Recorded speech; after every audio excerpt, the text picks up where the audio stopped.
Era 1994. Mis hermanos y yo éramos apenas unos adolescentes, y en ese entonces mi familia padeció la que tal vez puede ser la peor pesadilla que pueda experimentar una familia colombiana. Era la época de la violencia del narcotráfico, tal vez una de las épocas más turbulentas que ha tenido la historia de Colombia, y a la que mi padre, mi madre, mis hermanos y yo tampoco fuimos ajenos.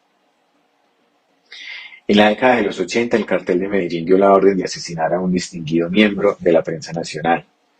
Se trata del ilustre Guillermo Cano Izaza, para ese momento director del reconocido diario El Espectador, hecho que efectivamente se materializó un 16 de diciembre de 1986. Para esa fecha, y con apenas 4 años de edad, no teníamos la posibilidad de comprender la magnitud del suceso y cómo éste marcaría nuestras vidas y la de toda la familia. Algunos años después, el sistema judicial colombiano y los organismos investigativos de la época, buscando encubrir a los verdaderos responsables y tratando de desviar la investigación para proteger a personas poderosas de este país, buscaron chivos expiatorios, y fue así como presentaron a una persona ante la opinión pública como el responsable de ese lamentable hecho, que enlutó a todo el país, y corría el año 1994, y ese hombre sería nuestro padre, Jorge Argido Tobón Olarte. Un hombre, un ser humano, un padre, un esposo, pero sobre todo un inocente, era privado de la libertad por un crimen que no cometió. Hoy día, aún me conmuevo viendo imágenes de su captura, sobre todo cuando observo aquellas en las que mi padre es presentado a los medios, en el piso 23 de la Alpujarra, y escucho esa voz desgarradora, la voz de un hombre que grita y que en medio de sollozos le pide a los periodistas que cubren el suceso de su captura que lo ayuden, como si supiera que la batalla había que darla no solo frente a la justicia, de por sí ya maltrecha y corrompida, y que ya lo había privado de la libertad, sino también frente a la opinión pública. Desde ese momento comenzó para nosotros la batalla incesante por recuperar a un padre, para traerlo de nuevo a la libertad, para demostrar su inocencia.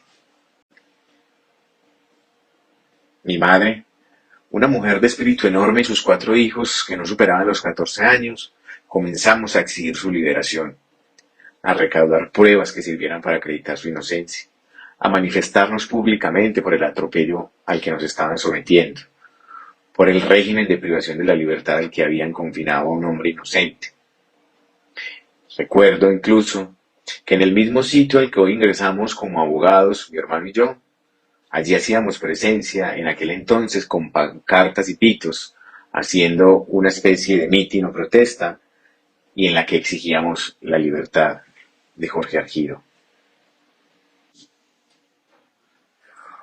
Fue en ese momento que conocimos del poder avasallante del Estado, la facilidad que tiene un sistema judicial de privar a los ciudadanos de los más sagrados derechos, como el de la libertad, y cómo ese proceso judicial en Colombia anula la condición inherente a todo ser humano, su dignidad. Finalmente lo logramos. Mi padre fue absuelto y el Estado ha reconocido su error. Las disculpas públicas no sirven de mucho. El daño ya quedó ahí. Pero se recupera la dignidad. Y ese proceso injusto que padeció mi padre y que también vivimos nosotros como familia, es el suceso que viven a diario miles de personas y familias colombianas a quienes el derecho penal les atropella. Los confina en cárceles con hacinamientos superiores al 200%.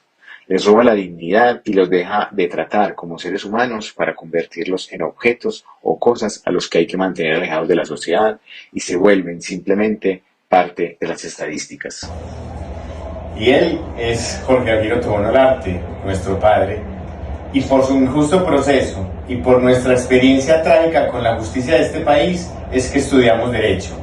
Y fue de nuestro padre de quien obtuvimos la inspiración para poner todo nuestro conocimiento a disposición de su causa, para poder defenderlo a usted.